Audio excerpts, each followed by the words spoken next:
So what's up, folks? How are you? As we are getting ready for the big day, at least for me. Colombia plays Colombia debuts against Paraguay.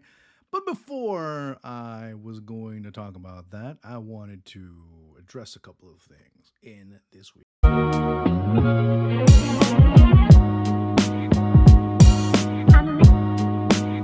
So, hey, folks, anytime you have a question, I'll do these every 3 weeks or so, every 2 weeks. And of course, as the demand increases, so will these episodes.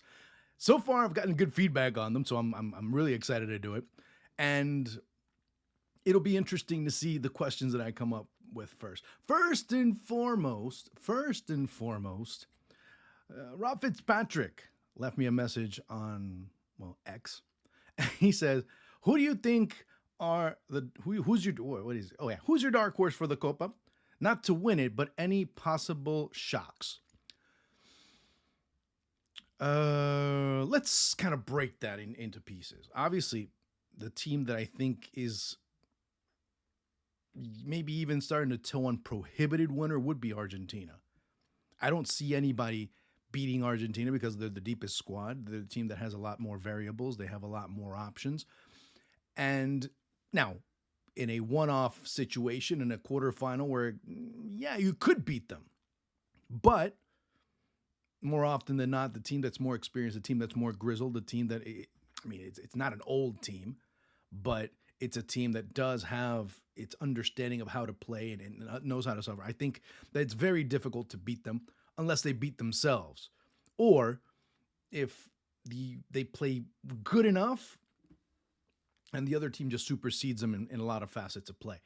One team that could beat them and has beaten them, keep in mind, is Uruguay. Whereas Uruguay coming into this tournament, maybe the second team, well, not maybe, definitely the second team.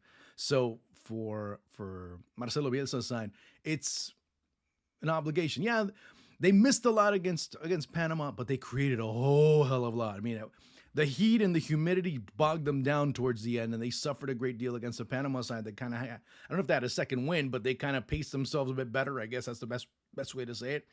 And it happened to be Uruguay that in their worst moment of the match end up getting the goal that basically kills off the encounter, courtesy of Darwin Nunez, who missed a ton load of he missed a lot of opportunities, but it's what you get with him. You have to give him 10 for him to make one or two, and that's still fine because he gets that one or two, and that one or two wins you a match, which it did. To me, the other one's Colombia, man. I mean, people can say, what about Brazil? Brazil still haven't convinced me. Brazil have not found the way, whether it was Fernando Diniz, now with Dorival Jr., although with Dorival Jr., the sample size is still very small. But it's not a team that convinces me as of yet. Now, I could end up probably eating my words in a week or two, which usually can happen and usually has happened in the past. But they don't have, I don't see them having what it takes. Will they beat Costa Rica? Probably. But when they start getting deeper and deeper into the tournament, what will happen?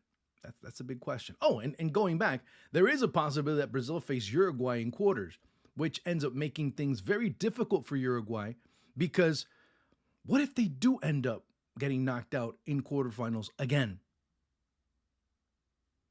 Will the result matter? Will the team matter in terms of how they're playing?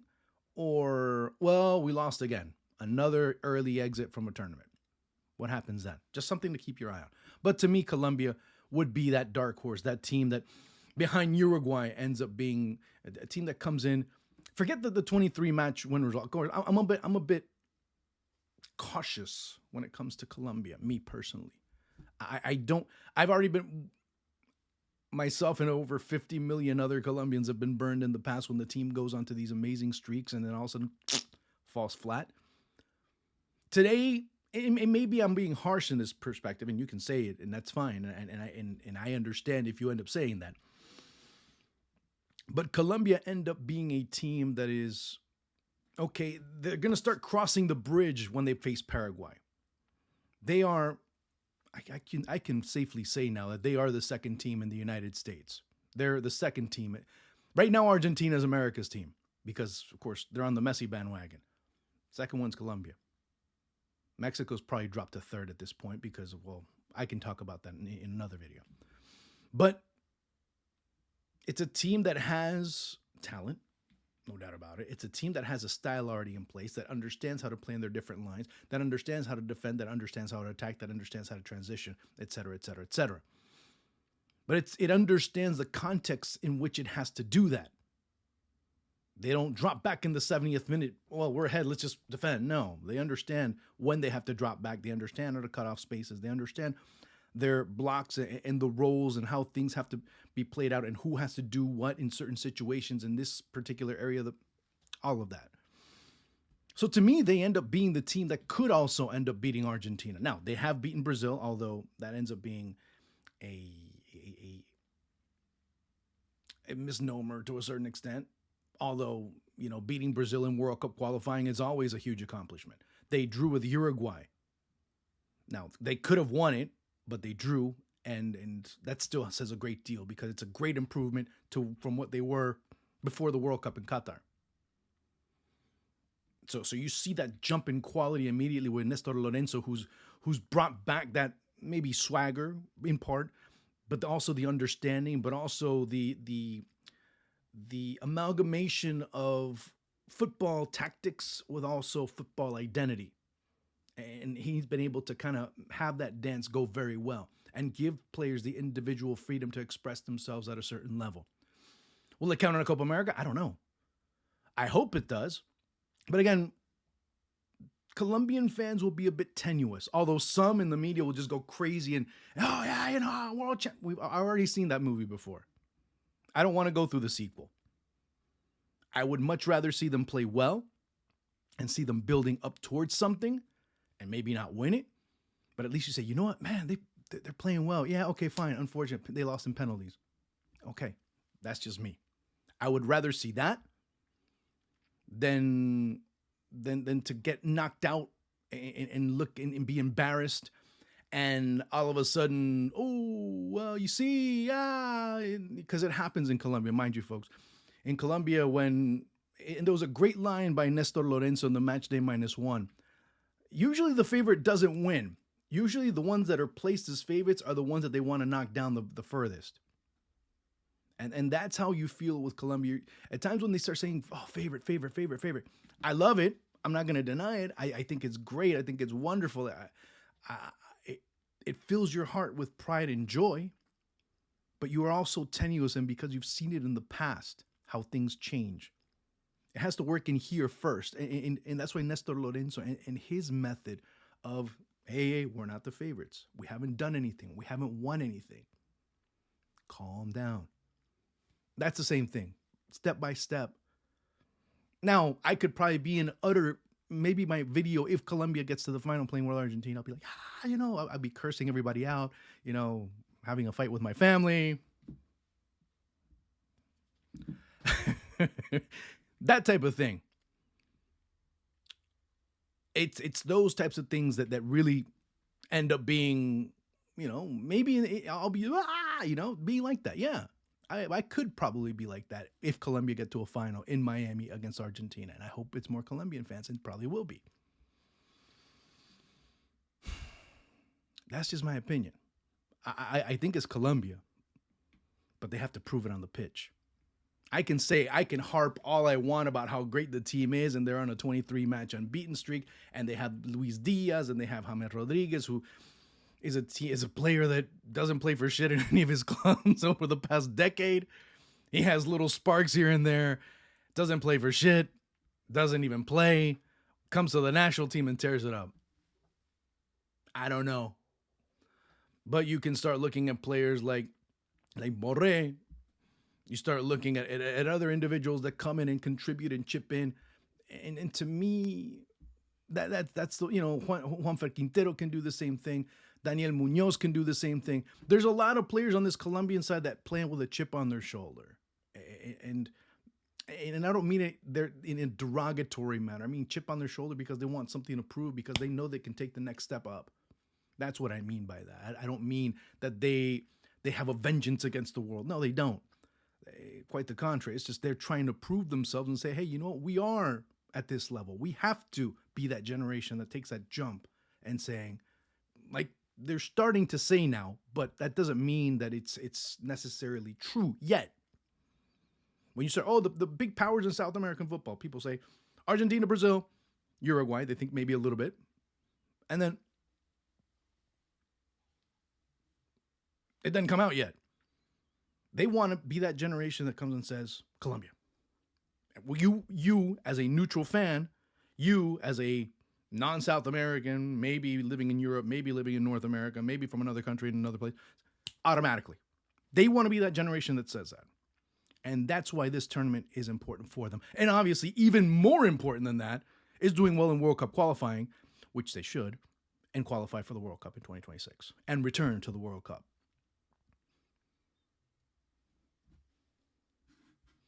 Another question. And this one, oh God, this video might end up being long.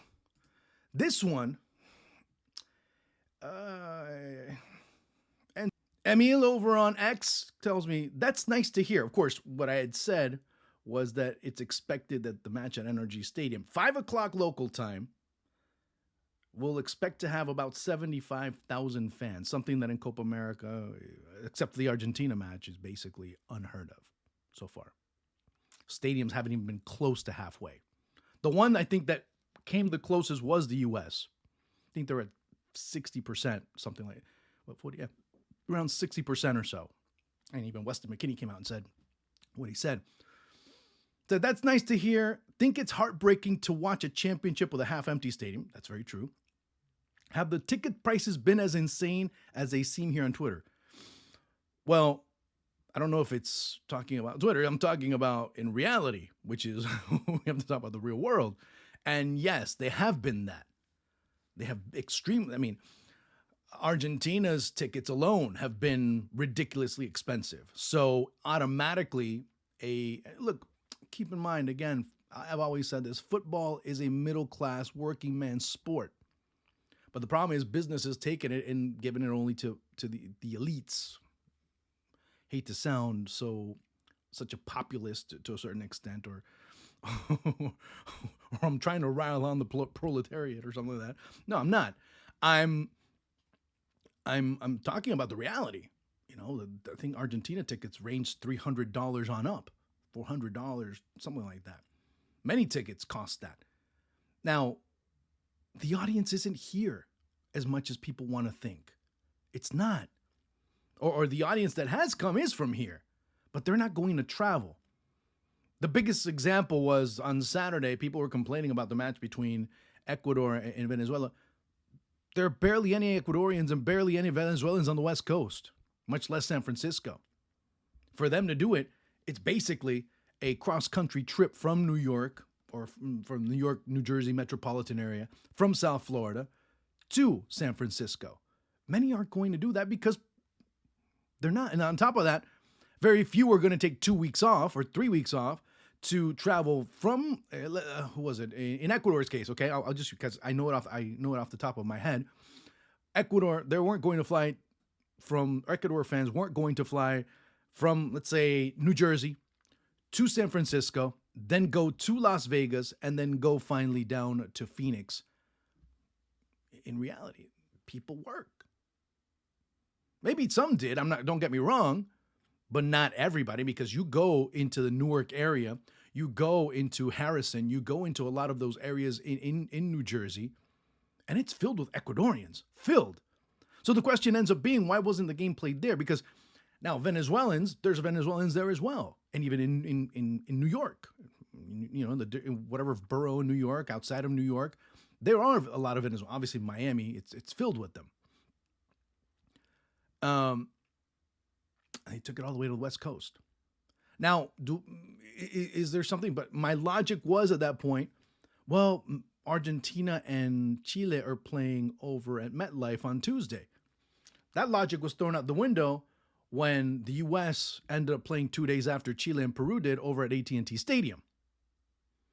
My logic was completely blown out of the water at that point. And my question is, then why not there? I don't know. Now, and I've heard a lot of people on social media talk, because it's borderline denigrating to hear what people say about that. Because the fans that actually do go to these tournaments when they're held in South America can't come here. Why? Number one, they have to go apply for a visa. That is a major part of their, I mean, it's not just, oh, well, I got some spare change. No. No, it doesn't work that the economics in South America don't work the same way as they do here. So when people start thinking as an American with an American type of budget or an American type of consumerism, then you kind of miss the boat when it comes to that, because that same type of consumerism doesn't exist in South America except in a very small group of people.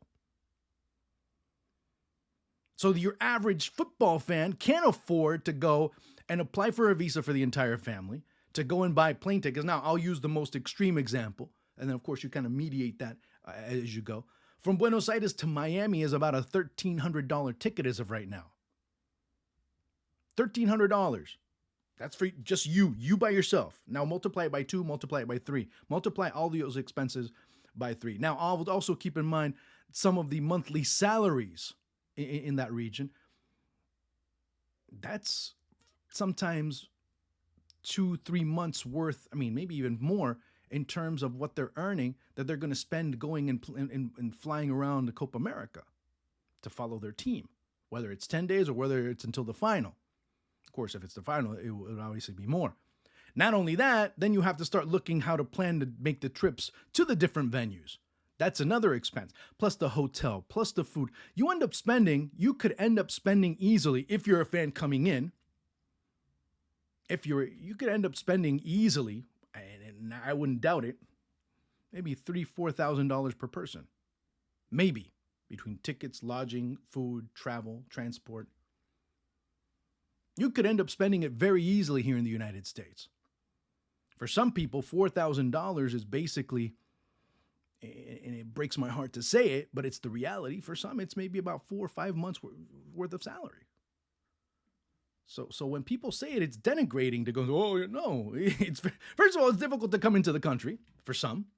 Second of all, it's difficult to get to the country for some because of that.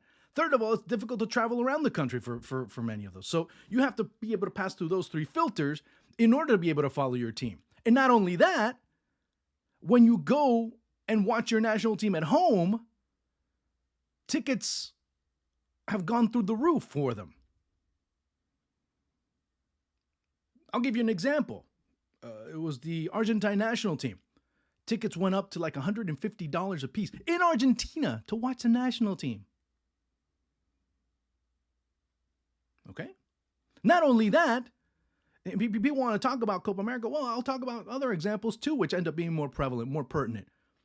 CONMEBOL decided a few years back, of course, that was after the final in 2018 when Boca and River ended up playing that. People forget that Boca ended up drawing with River at La Bombonera 2-2. Of course, the return leg ends up being played in Madrid. CONMEBOL decides to have a one-off final, kind of like the Champions League, in a neutral site. If it's difficult for many to travel to those venues, imagine what it is to travel to another football another football association, or make that in Argentina's case. Of course, I'm using the most extreme example. For Colombia, it's not the same. For Colombia, it's a 3-hour flight to Miami. It's a 9-hour flight from Buenos Aires. So it's difficult to travel. Look, from Barranquilla to Buenos Aires, okay, Barranquilla to Buenos Aires, if you want to look at it from an American standpoint, it's flying from New York to California and back to, I think it was like Wichita, Kansas. You heard me right. That's basically the distance, thereabouts. I'm just using cities as that reference so you kind of understand. Maybe it's maybe 100 miles less, 100, but just to give you cities as the reference, that's basically how it is. To fly from Barranquilla to Buenos Aires is the equivalent of flying from New York to San Francisco back to Wichita, Kansas, or I think that's what it is, or Kansas City, Missouri. But you kind of get my drift. If you're European, it's flying from Dublin to Ekaterinburg in Russia. Just have an idea. Just have some context there. Because I've seen a lot of A lot of people, these South America, these broke ass South Americans. Understand what they have to go through in order to get here, because it's easy for you to jump in your car and go, or take or fly Southwest or head somewhere else, because it's difficult. So I want you to keep that in mind, that it's not just the tickets, it's everything else that is consumed. And not only that, a lot of prices have gone up. If people here in the United States are complaining about inflation, I'm sorry to get a little political here. Imagine how it is in other countries when they come here. So let's have a little perspective, folks, when it comes to all this. Hope I answered the question properly. So if you do have any other questions, guys, make sure you bring it. I wanted to do some commentary. People have asked me. The demand hasn't been there, so I'm not sure if the demand ends up coming for one game, then maybe I'll do it. But there needs to be a demand for it for me to kind of invest time into it. So I wish I could do more, but I'll keep on doing these reactions. I'll keep on doing this specific type of video as we go on. So guys, it's been a pleasure. I'll talk to you soon. Make sure you subscribe. Make sure you do everything so I'll be able to do more. And see you soon.